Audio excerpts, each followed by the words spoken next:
Hello students, today we are going to learn the first chapter Natural Resources Air, Water and Land from our General Science book 6th standard. First, see on the screen, here is one picture. Observe the picture alongside and answer the questions. या चित्राचं निरीक्षण करायचं आहे आणि मी विचारलेल्या प्रश्नांची उत्तरं द्यायची. Where do we see the birds? Yes, पक्षी आपल्याला कुठे दिसतात? In the sky. Where is the cow grazing? गाय कोठे चरते? On the land, जमिनीवर. Locate the trees and the road. आपल्याला रस्ते आणि झाडे कोठे आहेत हे दाखवता येईल. Where does the river come from? How does it flow? नदी कोठून येते? डोंगर दऱ्यातून. Where is the aeroplane? विमान कोठे आहे? बरोबर, आकाशामध्ये. Where are the fish seen? मासे कोठे दिसत आहेत आपल्याला? पाण्यामध्ये.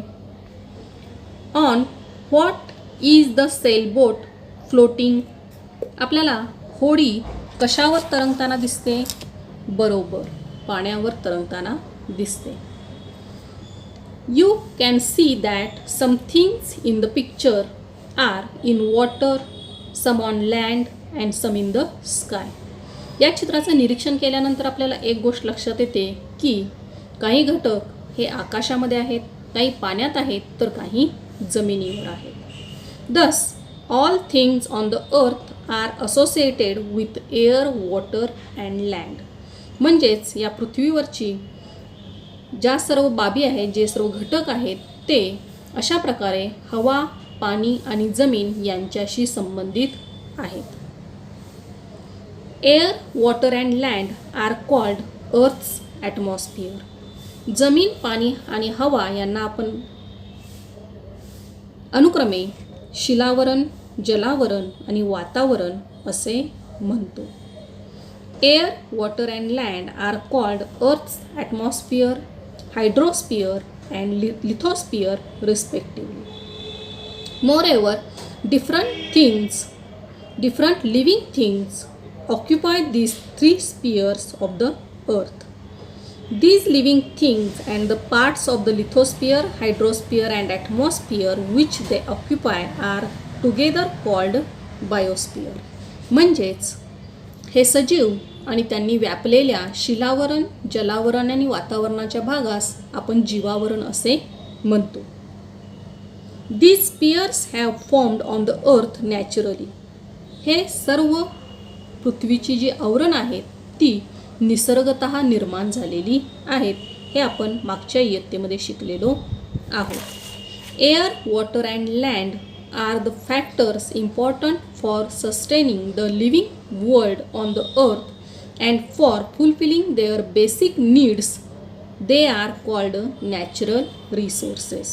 म्हणजेच पृथ्वीवरील सजीव सृष्टी टिकून राहण्यासाठी आणि त्यांच्या मूलभूत गरजा पूर्ण करण्यासाठी हवा, पाणी व जमीन हे घटक महत्त्वाचे आहेत. त्यांनाच आपण नैसर्गिक संसाधने असे म्हणणार आहोत. The atmosphere is the layer of air that surrounds the earth. The surface of the earth comprises water and land, that is the hydrosphere and lithosphere. Of these, the hydrosphere occupies a much larger part than the lithosphere. See the figure, here is the proportion of land and water on the earth's surface. पृथ्वीच्या सभोवताली वातावरणाचा म्हणजेच हवेचा थर आहे. पृथ्वीचा पृष्ठभाग हा पाणी आणि जमीन म्हणजे जलावरण आणि शिलावरण याने बनलेला आहे. त्यापैकी जलावरणाचा भाग हा शिलावरणाच्या तुलनेत जास्त आहे, म्हणजेच पाण्याचा भाग जमिनीपेक्षा जास्त आहे. सोबत दिलेल्या आकृतीवरून आपल्याला जमीन व पाण्याचे प्रमाण लक्षात येईल. त्यानंतर आपण एअर, वॉटर अँड लँड यांचा रिस्पेक्टिव्हली अभ्यास करत जाणार आहोत. फर्स्ट वन इज एअर म्हणजेच हवा. What are the 5 layers of atmosphere? तुम्हाला गेल्या इयत्तेमध्ये शिकवलेला भाग आठवत असेल, वातावरणाचे थर. वातावरणाचे किती थर आहेत? बरोबर, 5 थर आहेत. The air in the atmosphere around the earth contains nitrogen, oxygen, carbon dioxide, 6 inert gases, nitrogen oxide, sulphur dioxide, water vapour and dust particles. हवा ही अनेक वायूंचं मिश्रण आहे. त्यामध्ये नायट्रोजन आहे, ऑक्सिजन आहे, कार्बन डायऑक्साईड आहे, 6 निष्क्रिय वायू आहेत, नायट्रोजन डायऑक्साईड आहे, सल्फर डायऑक्साईड आहे, पाण्याची वाफ आहे आणि धूलिकण या सर्वांचा समावेश वातावरणातील हवेमध्ये होतो. त्यापैकी तपांबरामध्ये हवेतील एकूण वायूंच्या सुमारे 80% वायू असतात. शीतांबरामध्ये 19% असतात. पुढे दलांबर व आयनांबरमध्ये वायूंचे प्रमाण कमी होत जाते. बाह्यांबर व त्यापलीकडे वायू आढळत नाहीत. In the 5 layers, see, the troposphere contains about 80% of the total mass of gases in the air, while this proportion is about 19% in the stratosphere. Further, in the mesosphere and ionosphere, the proportion of the mass of gases goes on decreasing. Gases are not found in the exosphere and beyond. म्हणजेच वातावरणाचे 5 थर आपल्या लक्षात आले असतील. ट्रोपोस्फिअर, स्ट्रॅटोस्फिअर, मेसोस्फिअर, आयनोस्फिअर and एक्झोस्फिअर. मग या हवेमध्ये कोणकोणते घटक आहेत? पृथ्वीसभोवताली असलेल्या अनेक वायूंचं जे मिश्रण आहे त्यामध्ये वातावरणाचा एक प्रमुख घटक म्हणजे हवा. वायूबरोबरच धूलिकण आहेत, पाण्याची वाफ यांचा देखील यामध्ये समावेश होतो. मग हे जे वेगवेगळे हवेतील घटक आहेत यांचा आपल्याला काय उपयोग आहे ते आपण पाहणार आहोत. Some uses of gases in air. First one is nitrogen. It helps living things to build the necessary proteins. It is useful in the production of ammonia and in airtight packaging of foodstuffs. सजीवांना आवश्यक प्रथिने मिळवण्यासाठी nitrogen मदत करतो. Ammonia निर्मितीमध्ये तसेच खाद्यपदार्थ हवाबंद ठेवण्यासाठी हा वायू उपयोगी आहे. Next one is oxygen. Oxygen is necessary for respiration in living things and for combustion. म्हणजेच सजीवांना श्वसनासाठी आणि ज्वलनासाठी ऑक्सिजन हा वायू उपयोगी आहे. Next one is carbon dioxide. Plants use it for producing their food used in fire extinguishers. वनस्पती अन्न तयार करण्यासाठी या वायूचा वापर करतात आणि अग्निशामक नळकांड्यामध्ये देखील कार्बन डायऑक्साईड वापरला जातो. Next one is argon. It is used in electric bulbs. Argon हा वायू विजेच्या बल्बमध्ये वापरला जातो. Helium used for obtaining low temperature and also for generating lift in airships. Helium हा वायू कमी तापमान मिळवण्यासाठी तसेच विनापंख्याच्या इंजिनावर चालणाऱ्या विमानांमध्ये वापरण्यात येतो. Neon is used in decorative lights and for street lighting. जाहिरातांसाठीच्या आणि रस्त्यांवरच्या दिव्यात निऑन या वायूचा उपयोग केला जातो. Krypton is used in fluorescent tubes. Fluorescent पाईपमध्ये क्रिप्टॉन या वायूचा वापर केला जातो. तर xenon is used for flash photography. Flash फोटोग्राफीमध्ये झेनॉन या वायूचा उपयोग केला जातो. Students, always remember the living world on the earth is sustained due to the balance between various gases and other constituents of air. The atmosphere is a very important filter.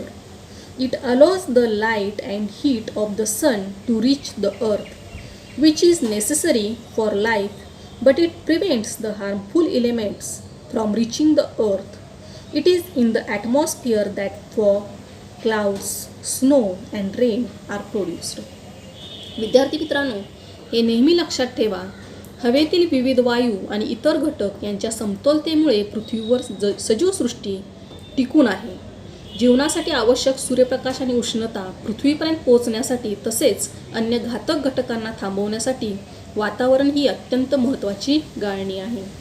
धुके, ढग, हिम, पाऊस यांची निर्मिती ही वातावरणामुळेच शक्य होते. विद्यार्थी मित्रांनो, तुम्हाला स्क्रीनवर एक चित्र दिसत आहे. त्याच्यावरून तुम्हाला लक्षात आलं असेल हे चित्र कशाचं आहे. हे हवा प्रदूषण घडवणारे चित्र आहे. यामध्ये तुम्हाला एका नळकांड्यामधून धूर बाहेर पडताना, तसेच वाहनांमधून धूर बाहेर पडत असताना, तसेच जंगलाला लागलेला वणवा आणि त्यातून धूर बाहेर पडताना दिसत आहे. All the above pictures show large scale emission of smoke through different agencies. This smoke directly mixes with the atmosphere, disturbing the balance between the constituents of air. Thus, this is called air pollution.